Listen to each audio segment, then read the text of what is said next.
क्योंकि कल एसएससी ने मार्क्स बच्चों को बता दिए, इंडिविजुअली पब्लिक नहीं किए हैं, जबकि हमारी डिमांड ये थी कि एसएससी मार्क्स पब्लिक करके बताए। जब से रिजल्ट आया था, जब से इतनी हाई कट ऑफ आई थी, तब से हम लगातार ये प्रश्न उठा रहे थे कि रिजल्ट के अंदर बहुत सारे लगातार रोल नंबर सेलेक्ट हुए हैं, एसएससी इस पे जवाब दो कि ऐसा क्यों हुआ है। हमने भी डेटा लिया और बहुत सारे लोगों ने भी डेटा लिया और इतने सारे बच्चों के डेटे ग्रुप में वायरल भी होते रहते हैं, बट उन सब डेटा को देखने के बाद कहीं वो लगातार बच्चे दिख नहीं रहे। मैंने कोशिश की, अगर आपके पास है तो उन लगातार बच्चों की आंसर की हम तक पहुंचाए। आज सब ये कह रहे हैं कि नॉर्मलाइजेशन बहुत जरूरी है, कमीशन का भी ये मानना है, मैं मानता हूं। 36 लाख लोगों ने फॉर्म भरा, 18 लाख लोगों ने एग्जाम दिया और लगभग हर साल अभी ऐसा ही हो रहा है कि आधे लोग ही एग्जाम सेंटर तक पहुंच रहे हैं। उसकी एक वजह यह भी बहुत बड़ी है कि आज अगर कोई बच्चा 12th पास है तो वो भी फॉर्म भर देता है ग्रेजुएशन के फर्स्ट ईयर में, वो भी अपनी किस्मत आजमाने के लिए। जो ग्रेजुएशन सेकंड ईयर में, वो बच्चा कहता है कि मैं पेपर का लेवल पता लग जाएगा क्या होता है, वो भी फॉर्म भर देता है। आप सब जानते हो ये सब रॉन्ग इन्फॉर्मेशन डाल के किया जा सकता है। एसएससी कोई प्रूफ या कोई डॉक्यूमेंट आपसे अपलोड नहीं कराते। अब आप जाओ पेपर देने या नहीं जाओ, जिससे एसएससी को लगा 36 लाख लोगों ने फॉर्म भरा, 36 शिफ्ट बन गई। अगर यही फॉर्म 18-20 लाख लोगों ने भरा होता तो 20 शिफ्टों में भी खत्म किया जा सकता था, अगर एसएससी जेन्युइन लोगों से ही फॉर्म भराते। और क्या आपको लगता है कि इनमें से कुछ लोगों ने कट ऑफ क्लियर नहीं की होगी? उससे डिजर्विंग कैंडिडेट तो बाहर हो गया ना।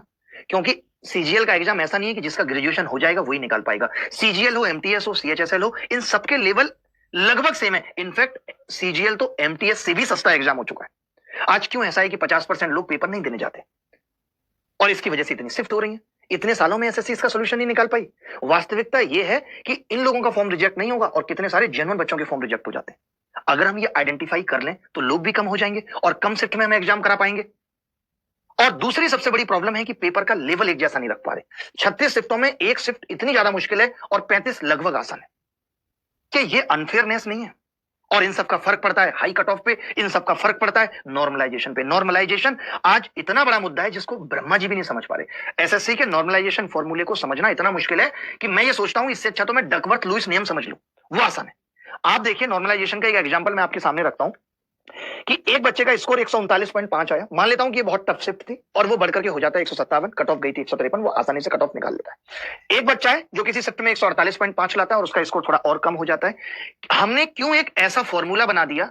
ये नॉर्मलाइजेशन का फॉर्मूला आपको लग रहा होगा बहुत सही है, मैं भी मानता हूं कि बहुत सही है, लेकिन ये तब तक सही है जब तक हम शिफ्टों को एक लेवल की रख रहे हैं। इसका सबसे बड़ा एग्जांपल आपके सामने आपने देखा होगा, मेंस में जब नॉर्मलाइजेशन हुआ था तो हालत ये हुई थी कि अगर किसी बच्चे के 130 नंबर है एक शिफ्ट में तो वो 202 भी हो जा रहे थे और एक शिफ्ट में वो 107 भी रह जा रहे थे। सोचिए इतना बड़ा गैप। नॉर्मलाइजेशन का फॉर्मूला क्या यहां फेल होता हुआ नहीं दिख रहा था? और इस वक्त पे भी हमने बहुत बड़ा आंदोलन क्रिएट किया था, बहुत बड़ी लड़ाई चली थी, उसके बावजूद भी नॉर्मलाइजेशन में कोई सुधार देखने को नहीं मिला। कि साहस सोचिए आप, 202 नंबर, 130 नंबर 202 भी बन जा रहे हैं, 193 भी बन जा रहे हैं एक शिफ्ट में, और एक शिफ्ट में वो केवल 107 रह जा रहे हैं।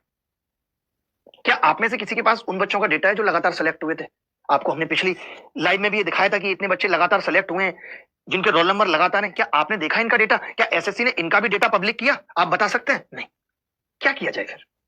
ये सीईटी लाने वाले थे, 4 सालों से सीईटी का नाटक चल रहा था। क्या ये सरकार की विफलता नहीं है? अब कोई मीडिया वाला या न्यूज वाला सरकार से जाके नहीं पूछता कि आपने सीईटी के बारे में बताया था, कहां चला गया सीईटी? उस पर तो कोई बात ही नहीं कर रहा। नॉर्मलाइजेशन का मतलब यही है कि थोड़ा बहुत आगे पीछे हूं चीजें तो ठीक है। सोचिए एक शिफ्ट हार्ड है और उसमें 20 मार्क्स बढ़ जा रहे हैं। 35 शिफ्ट इजी है, एक शिफ्ट इतनी इजी कि उसमें आपको 153 नंबर लाने ही पड़ेंगे कट ऑफ क्लियर करने के लिए, और एक शिफ्ट में आप 133 से 34 नंबर ला रहे हैं और आपकी कट ऑफ क्लियर हो जा रही है। क्या ये अनफेयरनेस नहीं है? पेपर कितना भी सरल हो, 200 नंबर नहीं लाए जा सकते। एक एक दो दो नंबर बस इधर उधर हो, इसलिए नॉर्मलाइजेशन बनाया गया था। इसलिए नहीं कि हम एक शिफ्ट इतनी हार्ड बना के उसमें 20 नंबर बढ़ा देंगे और किसी शिफ्ट में 150 नंबर लाके भी बच्चा कट ऑफ नहीं क्लियर कर पा रहा। इनफैक्ट 153 पॉइंट समथिंग लाके भी उसके 0.5 नंबर कम हो गए और वो बाहर हो गया एग्जाम से। क्या हम इस तरीके से अच्छे या बहुत बनाया गया था? इसलिए नहीं कि हम एक शिफ्ट इतनी हार्ड बना के उसमें 20 नंबर बढ़ा देंगे